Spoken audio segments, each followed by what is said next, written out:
ओम नमो भगवते वासुदेवाय। आप सभी का हमारे YouTube चैनल पर हार्दिक स्वागत है। आइए जानते हैं देवशयनी एकादशी व्रत पारण का शुभ मुहूर्त, साथ ही जानेंगे व्रत पारण की पौराणिक कथा। आषाढ़ मास के शुक्ल पक्ष की देवशयनी एकादशी का व्रत आज 17 जुलाई बुधवार के दिन रखा गया है। वहीं एकादशी व्रत का पारण अगले दिन सूर्योदय के बाद किया जाएगा। एकादशी व्रत का पारण द्वादशी तिथि समाप्त होने से पहले ही कर लेना चाहिए। देवशयनी एकादशी का पारण 18 जुलाई को किया जाएगा। देवशयनी एकादशी व्रत पारण का सही समय है 18 जुलाई को सुबह 5:35 से लेकर सुबह 8:20 के बीच। द्वादशी तिथि की समाप्ति 18 जुलाई को सुबह 8:44 पर होगी। एकादशी का पारण समय सुबह में होता है। व्रत करने वाले व्रती को दोपहर में व्रत तोड़ने से बचना चाहिए। अगर किसी कारण से कोई सुबह में पारण नहीं कर पाया तो उसे दोपहर के बाद ही पारण करना चाहिए। द्वादशी तिथि पर सुबह में स्नान ध्यान कर भगवान विष्णु की पूजा करें। इसके बाद ब्राह्मणों को अन्न और धन का दान देने के बाद ही व्रत खोलें। भगवान विष्णु को तुलसी बेहद प्रिय है और उनकी पूजा में तुलसी न होने से वे पूजा ग्रहण नहीं करते हैं। इसलिए भगवान विष्णु के किसी भी व्रत पारण में तुलसी का प्रयोग जरूर करें। एकादशी व्रत के पारण के लिए तुलसी पत्र को अपने मुख में डालकर पारण कर सकते हैं। आंवले के पेड़ पर भगवान विष्णु का वास माना गया है, इसलिए एकादशी व्रत पारण में आंवले का भी विशेष महत्व होता है। एकादशी व्रत का पारण आंवला खाकर करने से अखंड सौभाग्य, आरोग्य और संतान सुख की प्राप्ति होती है। एकादशी व्रत के पारण में चावल जरूर खाने चाहिए। एकादशी व्रत के दिन चावल खाने की मनाही होती है, लेकिन द्वादशी के दिन चावल खाना सबसे उत्तम माना जाता है। धार्मिक मान्यता है कि एकादशी के दिन चावल खाने से व्यक्ति को रेंगने वाले जीव की योनि में जन्म मिलता है, लेकिन द्वादशी को चावल खाकर व्रत का पारण करने से इस योनि से मुक्ति मिल जाती है। एकादशी व्रत का पारण करते समय कुछ चीज़ों का प्रयोग भोजन में भूल कर भी नहीं करना चाहिए। मूली, बैगन, साग, मसूर दाल, लहसुन, प्याज आदि का व्रत पारण में प्रयोग वर्जित माना गया है। बैगन पित्त दोष को बढ़ाता है और उत्तेजना वर्धक होता है। वहीं मसूर की दाल को अशुद्ध माना गया है। मूली की तासीर ठंडी होती है, इसलिए ये व्रत के ठीक बाद सेहत के लिए सही नहीं होती है। लहसुन प्याज तामसिक भोजन होता है, इसलिए इसका प्रयोग भी पारण में वर्जित है। ऐसा माना जाता है कि इसे खाने से उत्तेजना, क्रोध, हिंसा और अशांति की भावना आती है। धार्मिक मान्यता है कि देवशयनी एकादशी के दिन से 4 महीने के लिए भगवान श्री हरि विष्णु क्षीर सागर में शयन करने के लिए चले जाते हैं और पूरे 4 महीने तक वहीं रहते हैं। इस दौरान सृष्टि का संचालन भगवान शिव के हाथों में होता है। भगवान विष्णु के शयन काल के इन 4 महीनों को चातुर्मास के नाम से जाना जाता है। इन 4 महीनों में श्रावण, भाद्रपद, आश्विन और कार्तिक मास शामिल हैं। चातुर्मास के शुरू होने से अगले 4 महीनों तक शादी, ब्याह आदि सभी शुभ कार्य वर्जित हो जाते हैं। देवशयनी एकादशी का व्रत रखकर भगवान विष्णु और माँ लक्ष्मी की पूजा करने से जीवन में सुख समृद्धि बनी रहती है। द्वादशी के दिन भगवान विष्णु की पूजा के साथ माँ तुलसी की पूजा अवश्य करें। वहाँ पर दीपक जरूर जलाएं, क्योंकि हमारे हिंदू धर्म में तुलसी का पौधा पूजनीय माना जाता है। शास्त्रों के अनुसार तुलसी में माँ लक्ष्मी के साथ भगवान विष्णु का वास होता है। वहीं तुलसी की जड़ों में भगवान शालिग्राम का वास होता है।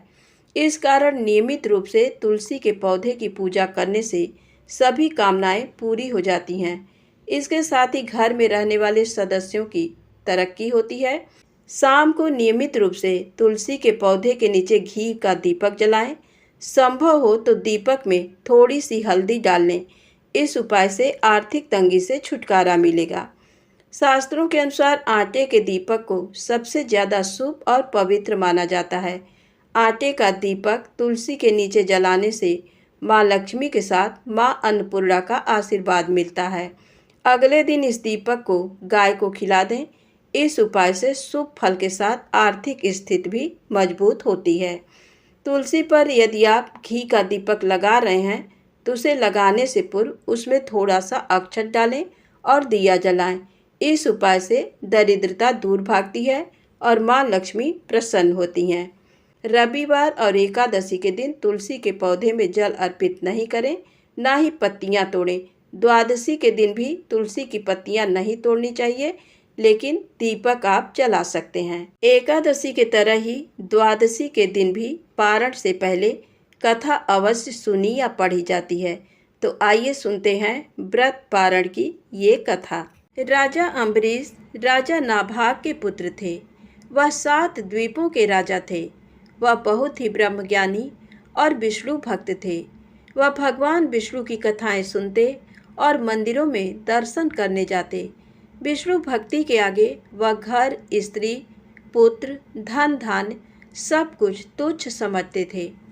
एक बार भगवान विष्णु को प्रसन्न करने के लिए उन्होंने साल भर पत्नी सहित एकादशी का व्रत रखा। कार्तिक मास में व्रत जब समाप्त हुआ तो उन्होंने 3 दिनों तक उपवास किया। विष्णु भगवान का पूजन किया, ब्राह्मणों को 60,000 गौओं का दान दिया, संत महात्माओं को दान दिया और उन्हें भोजन करवाकर संतुष्ट किया। राजा अम्बरीश जब ब्राह्मणों को भोजन करवाने के पश्चात पारण करने लगे तो उसी समय दुर्वासा ऋषि अतिथि के रूप में वहां आ गए। राजा अम्बरीश ने दुर्वासा ऋषि का पूजन और स्वागत किया और उन्हें भोजन के लिए विनती की। दुर्वासा ऋषि कहने लगे कि मैं पहले यमुना नदी में स्नान कर भोजन करूंगा। दुर्वासा ऋषि स्नान करने चले गए। उधर द्वादशी केवल कुछ मुहूर्त ही रह गई, जिस मुहूर्त में पारण करना आवश्यक था, नहीं तो राजा का व्रत निष्फल हो जाता। राजा अम्बरीश दुविधा में पड़ गए, क्योंकि दुर्वासा ऋषि अभी वापस नहीं आए थे। अगर अतिथि ब्राह्मण को भोजन करवाए बिना पारण करते तो पाप के भागीदार बनते, लेकिन पारण किए बिना द्वादशी व्यतीत हो जाने पर पारण का महत्व समाप्त हो जाता है। ऋषियों ने कहा कि महाराज, आप केवल जल से पारण कर लें, इससे आपका व्रत भी व्यर्थ नहीं होगा और कोई दोष भी नहीं लगेगा, क्योंकि जल को भोजन और भोजन दोनों रूपों में माना जाता है। ऋषियों के परामर्श पर राजा अम्बरीश जलपान कर दुर्वासा ऋषि की प्रतीक्षा करने लगे। यमुना से लौटने पर दुर्वासा ऋषि अपनी तपशक्ति से जान गए कि राजा अम्बरीश ने जल पी लिया। राजा अम्बरीश पर क्रोधित होते हुए दुर्वासा ऋषि कहने लगे कि तुमने धर्म का उल्लंघन किया है। राजन, तू लक्ष्मी और धन वैभव में अंधा हो गया है। तुमने मुझे भोजन का निमंत्रण दिया और घर आए अतिथि को भोजन कराए बिना स्वयं भोजन कर लिया। इस कुकर्म का फल तुझे जरूर भोगना पड़ेगा। दुर्वासा ऋषि ने अपने जटा को उखाड़कर उससे कालाग्नि के समान कृत्या को बनाया, जो राजा की ओर दौड़ी। राजा अपने स्थान से तिल भर भी नहीं हटे। उसी क्षण भगवान विष्णु ने अपने भक्त की रक्षा के लिए अपना सुदर्शन चक्र भेजा, जिससे कृत्या को उसी क्षण जला दिया और सुदर्शन चक्र फिर दुर्वासा ऋषि की ओर मुड़ गया। दुर्वासा ऋषि जान बचाने के लिए भागे, लेकिन जहाँ भी दुर्वासा ऋषि जाते चक्कर उनका पीछा करता रहा। ब्रह्मा जी की शरण में गए तो ब्रह्मा जी कहने लगे कि विष्णु जी के तेज से मैं आपको नहीं बचा सकता। भगवान शिव के पास गए तो भगवान शिव कहने लगे कि विष्णु जी के चक्र से तुम्हें बचाना मेरे बस में नहीं है, तुम भगवान विष्णु के शरण में जाओ। दुर्वासा ऋषि बैकुंठ धाम में गए। भगवान विष्णु के चरणों में वंदना कर कहने लगे कि हे साधुओं पर कृपा करने वाले प्रभु, मुझ अपराधी की रक्षा करें।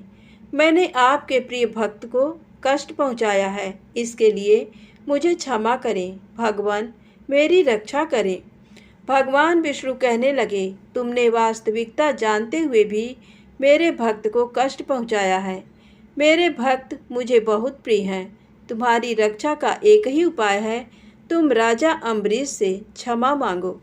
यदि वह तुम्हें क्षमा कर दें तो समझो तुम्हारी रक्षा हो गई। वह बहुत दयालु हैं और धार्मिक राजा हैं। वह तुम्हें जरूर क्षमा कर देंगे। दुर्वासा ऋषि राजा अम्बरीश के पास पहुंचकर उनसे क्षमा मांगने लगे। आपके अपमान के कारण भगवान विष्णु का सुदर्शन चक्र मुझे जला रहा है। उन्हें दुख में देखकर राजा अम्बरीश को बहुत दुख हुआ। भगवान विष्णु के सुदर्शन चक्र को शांत करने के लिए राजा अम्बरीश ने स्तुति की। स्तुति सुनकर सुदर्शन चक्र शांत हो गए और वापस लौट गए। दुर्वासा ऋषि भी सुदर्शन चक्र के ताप से मुक्त होकर सुखी हो गए। दुर्वासा ऋषि ने राजा को आशीर्वाद दिया और कहने लगे, आप धर्मात्मा और दयालु हैं। आपने मेरी दुष्टता को भुलाकर मेरी रक्षा की। दुर्वासा ऋषि को सुदर्शन चक्र के भय से मुक्ति में 1 वर्ष व्यतीत हो गया, लेकिन राजा अम्बरीश दुर्वासा ऋषि की प्रतीक्षा में 1 वर्ष तक केवल जल ही पीकर रहे। सुदर्शन चक्र से मुक्ति के पश्चात उन्होंने दुर्वासा ऋषि को भोजन करवाकर तृप्त किया और दुर्वासा ऋषि की आज्ञा के बाद उन्होंने फिर भोजन किया। उसके पश्चात दुर्वासा ऋषि अपने लोक चले गए। राजा भक्ति के साथ राज्य करने लगे। राजा अम्बरीश के इस प्रसंग को सुनने पढ़ने से भगवान विष्णु की कृपा प्राप्त होती है। प्रेम से बोले विष्णु भगवान की जय हो। अब आइए सुने तुलसी माता की दूसरी कहानी। एक बार एक नगर में एक ब्राह्मण अपनी पत्नी, बूढ़ी माँ और 3 बच्चों के साथ रहता था। वह ब्राह्मण अपने यजमान के घर पूजा पाठ, हवन आदि करता था। बदले में वे उसे सीधा देते थे। सीधे में आटा, दाल, तेल, घी, गुड़ और दक्षिणा में रुपए देते थे। उसी से ब्राह्मण का गुजर बसर चलता था। ब्राह्मण इतना कमा लेता था कि सब भर पेट भोजन खा लेते थे। ब्राह्मण बड़ा ही नेक दिल का था। वह हर एकादशी का उपवास करता था। उसने एक नियम बना रखा था कि एकादशी के दिन वह अपने यजमान से भिक्षा लेकर नहीं आता था। सब यजमान ब्राह्मण को सीधा रखने उसके घर आते थे। ब्राह्मणी ब्राह्मण से हमेशा परेशान रहती थी। ब्राह्मणी आए दिन अपने पति को ताने देती कि आप कोई दूसरा काम क्यों नहीं करते, इस तरह हमारा गुजर बसर कैसे चलेगा। उस नगर का राजा बड़ा ही दानी था। वह ब्राह्मणों, गरीबों, जरूरतमंदों, साधु सन्यासियों को दान दिया करता था। उसके दरबार से कोई भी खाली नहीं जाता था। तब एक बार ब्राह्मणी को किसी से पता चला कि उनके नगर का राजा ब्राह्मणों को खूब दान दक्षिणा देता है। तब एक दिन ब्राह्मण की पत्नी ने ब्राह्मण से कहा कि दूर दूर के ब्राह्मण राजा से मनचाहा दान लेकर चले जाते हैं और तुम यहाँ के यहाँ एक दिन भी राजा के पास नहीं गए। जन्म भर कंगाली कहाँ तक झेलूं? आज तुम जाओ और राजा से कुछ मांग कर लाओ। ब्राह्मण ने अपनी पत्नी को समझाते हुए कहा, तू तो बावरी है, हमें धन की क्या जरूरत, हमें इतना तो मिल ही जाता है जिससे हम अपना पेट भर सकें, और राजा का धन अच्छा नहीं होता, वो हमें नहीं लेना चाहिए। ब्राह्मण की पत्नी जिद पर अड़ गई और बोली, मैं तुम्हारी एक भी बात सुनने वाली नहीं हूँ। कब तक हम कंगाली में जीते रहेंगे? तुम तो रोज माला लेकर बैठ जाते हो। अपने बच्चों को क्या खिलाएं और क्या पहनाएं? जब बच्चे दूसरे बच्चों को पहनते ओढ़ते और खाते पीते देखते हैं तो उनका मन भी ललचाता है। आज तुम राजा के पास जाओ, राजा बहुत भला व्यक्ति है, वो हमें जरूर मुँह मांगा दान देगा। मजबूर होकर ब्राह्मण राजा के महल की ओर चल दिया, पर राजा उस समय महल में नहीं था। ब्राह्मण को वापस लौटना पड़ा। दूसरे दिन ब्राह्मण की पत्नी ने ब्राह्मण को फिर से महल भेजा, परंतु राजा फिर से महल में नहीं मिला। तीसरे दिन राजा महल में मिल गया और उसने ब्राह्मण का स्वागत किया और उसे आसन पर बैठाया और 2 दिन न मिल पाने के लिए क्षमा भी मांगी। राजा ने कहा, मैं आपकी क्या सेवा कर सकता हूँ? ब्राह्मण ने कहा, जो मैं मांगू वो आप दे सकेंगे? राजा ने कहा, हाँ हाँ, कहिए, मैं आपकी क्या सेवा कर सकता हूँ? ब्राह्मण ने निवेदन किया, महाराज, मैं कुछ और नहीं चाहता, बस आप मुझे अपनी पसीने की कमाई से 4 पैसे दान में दे दीजिए। ब्राह्मण की बात सुनकर राजा चौंक गया और सोचने लगा, खजाने में बहुत सारा धन पड़ा है, पर मेरे मेहनत की 1 कौड़ी भी नहीं है।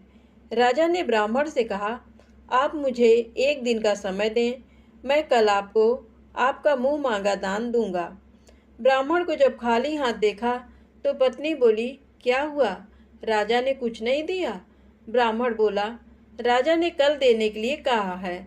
ब्राह्मण की पत्नी सोचने लगी, शायद इन्होंने बहुत सारा धन मांगा होगा और राजा को इसकी व्यवस्था करने में समय लग रहा होगा, इसीलिए कल बुलाया है। दूसरी ओर राजा ने अपने राजसी कपड़े बदलकर फटे पुराने कपड़े पहने और मजदूर जैसा वेश बना लिया। जब राजा की पत्नी ने देखा और कारण पूछा तो राजा ने सब कुछ बताया। रानी बोली, मैं भी आपके साथ चलूंगी। राजा के हाँ कहने पर रानी भी पुरानी साड़ी पहनकर आ गईं। इस प्रकार राजा रानी मजदूरी की तलाश में शहर निकले। लुहारों के मोहल्ले में जाकर राजा ने आवाज़ लगाई, किसी को मजदूर चाहिए, मजदूर। आखिर एक लुहार ने उन्हें बुला लिया, जो पहिए पर हाल चढ़ाने की तैयारी कर रहा था। उसने राजा से कहा, देखो, तुम्हें पहले खलात धोंकनी पड़ेगी और जब आग आ जाए उसके बाद घन पीटना होगा। फिर रानी की ओर देखकर कहा, तुम्हें कुएं से पानी लेकर हौदी भरनी पड़ेगी और कोयले वाले घर से कोयला लेकर भट्टी में डालना होगा। तुम दोनों को दिन भर में 2-2 आने मिलेंगे। अगर काम पसंद हो तो बोलो, नहीं तो अपना रास्ता नापो। राजा रानी लुहार के बताए काम को करने लगे। राजा खलात धोंकने लगा, पर उससे काम ठीक से नहीं हो पा रहा था। लुहार नाराज होकर राजा को ठीक से काम करने के लिए कहता। राजा जैसे तैसे अपना काम करने लगा। रानी भी कुएं से पानी भरकर लाने लगी। रानी के हाथ में फफोले पड़ गए। किसी तरह बड़ी कठिनाइयों से उसने पानी का हौद भरा। उसके बाद रानी कोयला लाकर भट्टी में डालने लगी। कोयला भरने से रानी के गोरे हाथ और कपड़े काले हो गए। भट्टी में आग आने पर लुहार ने 5 भट्टी में से निकालकर पहिए पर जमाई और एक घन अपने हाथ में लेकर और एक राजा के हाथ में देकर कहा, देखो, बारी बारी से घन इस पर पटकना, हाथ इधर उधर ना होने पाए। राजा जोर जोर से घन पटकने लगा, लेकिन उसका निशाना ठीक नहीं बैठता था। कभी घन हाल पर गिरता तो कभी पहिए पर। मजदूरों का ये हाल देखकर लुहारिन बड़बड़ाती हुई आई और लुहार से कहने लगी, तुमने कहाँ से ये नौसिखिए मजदूर काम पर लगाए हैं? इनसे काम नहीं होगा, ये सबसे मजदूर तुम्हारा सब काम बिगाड़ देंगे। राजा रानी उन दोनों की फटकार सुनते सुनते अपना काम मन लगाकर करते रहे। घन पटकते पटकते राजा का शरीर पसीने से तर हो गया और जोर जोर से सांस चलने लगी। रानी भी पानी भरते भरते और कोयला झोंकते झोंकते थककर चूर हो गई। दोनों ने पूरे दिन बहुत मेहनत की। लुहार ने राजा रानी को 2-2 पैसे दिए, जिसे वो बड़ी खुशी खुशी लेकर महल आ गए। आज उन्हें पता चला कि मेहनत की कमाई कैसी होती है। राजा ने 4 पैसे अलग रख दिए और अगले दिन ब्राह्मण को बुलाकर उसे दे दिए। ब्राह्मण राजा को आशीर्वाद देकर घर लौटा और ब्राह्मणी से कहा, लो, मैं राजा के यहाँ से दक्षिणा ले आया हूँ। ब्राह्मणी खुश होकर दौड़ती हुई आई, पर जब उसने 4 पैसे देखे तो वो ठिठक कर रह गई और उन्हें दूर फेंक दिया। वो जल भुनकर ब्राह्मण से बोली, तुम जैसे दरिद्र से राजा के यहाँ जाकर भी कुछ न मांगा गया, शर्म भी नहीं आती, कहकर रूठकर चली गई और बहुत देर तक बड़बड़ करती रही। ब्राह्मण ने उन 4 पैसों को उठाकर तुलसी घर के पास रख दिया और सोचा, जब ब्राह्मणी शांत हो जाएगी तो जरूरत पड़ने पर उठा लेगी। परंतु कई दिनों तक पैसे वहीं रखे रहे और फूल बेलपत्र ऊपर से गिरकर मिट्टी में दब गए। ब्राह्मण और ब्राह्मणी दोनों ही उन सिक्कों के बारे में भूल गए। कुछ दिनों बाद तुलसी घर में 4 पौधे उगे। चारों पौधे बहुत सुंदर थे। ये देख ब्राह्मणी रोज उनमें पानी डाल देती। 4 महीने बाद वो पौधे बड़े हो गए और उनमें फूल लगने लगे। फूल सूखने पर इनसे मोती झड़ने लगे। ब्राह्मण और ब्राह्मणी ने कभी मोती नहीं देखे थे। वो समझे कि कोई बीज है। हर रोज कई फूल झड़ते और बहुत मोती पूरे तुलसी घर में बिखर जाते। ब्राह्मणी उन मोतियों को समेटकर घर के एक कोने में डाल देती। इस तरह वहाँ मोतियों का ढेर लग गया। एक दिन एक सब्जी वाली आई। ब्राह्मणी को सब्जी लेनी थी, पर उसके पास पैसे नहीं थे। उसने सब्जी वाली से कहा, क्या तुम इन चमकदार चीज़ों के बदले सब्जी दे सकती हो? सब्जी वाली ने देखा तो वो पहचान गई कि ये तो मोती है। उसने खुशी खुशी ब्राह्मणी को उन मोतियों के बदले उसकी मनपसंद सब्जी दे दी। अब से हर रोज ऐसा होने लगा। ब्राह्मणी और सब्जी वाली दोनों खुश थे। सब्जी वाली ये सोचकर खुश थी कि मुझे 1 पैसे की तरकारी के बदले हजारों का माल मिलता है, और ब्राह्मणी ये सोचकर खुश थी कि इन चीज़ों के बदले सब्जी मिल जाती है। इस प्रकार कई महीने बीत गए। उधर राजमहल में कई राजहंस थे जो मोती चुगते थे। राजा का ये नियम था, जब राजहंस मोती चुग लेते थे, इसके बाद ही राजा और उसका परिवार भोजन करता था। एक समय बाद राजा का सारा धन उन मोतियों और दान देने में खर्च हो गया। अब राजा को मोती खरीदने के पैसे तक नहीं बचे। ये खबर पूरे नगर में फैल गई। ब्राह्मण और ब्राह्मणी को जब ये पता चला तो उन्होंने यही विचार किया कि राजा बहुत दानी और नेक दिल है। उसने अपना सब कुछ दान कर दिया, यहाँ तक कि शायद उनके पास खाने को भी कुछ नहीं है। ऐसे हालत में हमें उन लोगों की सहायता करनी चाहिए। ब्राह्मण ने ब्राह्मणी से कहा, अगर तू कहे तो इसमें से कुछ बीज राजा को दे दूं। तू कहती है इससे सब्जी और खाने की चीज़ें मिल जाती हैं। ब्राह्मणी ने कहा, हाँ, मैं रोज इसके बदले सौदा लिया करती हूँ। ऐसा कहकर ब्राह्मणी एक टोकरी बीज भर लाई। ब्राह्मण राजा के पास पहुँचा और उसे वो मोती दिए और राजा को सारी बात बताई। राजा उन मोतियों को देखकर चौंक गया। उसने मोती राजहंस को दिए। राजहंस उन्हें चुगने लगे। ये देख राजा ने ब्राह्मण से कहा, एक एक मोती सैकड़ों रुपयों का है। सच बताएं, आपके पास इतने मोती कहाँ से आए? ब्राह्मण बोला, महाराज, ऐसे बीज तो हमारे घर पर बहुत हैं, और राजा को पूरी बात बताई। राजा अपने मंत्रियों के साथ ब्राह्मण के घर पहुँचे और उन चारों पेड़ों को देखा। पूछताछ में उन सिक्कों वाली बात सामने आ गई। जब पेड़ों को देखा तो उनकी जड़ के पास वही सिक्के चिपके हुए थे। आज ब्राह्मण ब्राह्मणी को मालूम हुआ कि उनके पास लाखों करोड़ों की दौलत है, जिसे वो साधारण बीज समझते थे। ब्राह्मण ने सोचा कि मेरे लिए ये धन किस काम का। ऐसा सोच ब्राह्मण ने सारे मोती राजा को दान में दे दिए। राजा की आंखें भी खुल गईं। मेहनत के धन की कीमत उन्हें मालूम पड़ गई। उस दिन राजा ने प्रण कर लिया कि मैं खजाने के पैसों से एक भी पैसा अपने खर्च में नहीं लगाऊंगा। अपना खर्च मेहनत करके चलाऊंगा। खजाने और ब्राह्मण के दान से राजा ने जनता के हित में कई धर्म कर्म के काम शुरू कर दिए। तो प्रेम से बोलें, तुलसी माता की जय हो।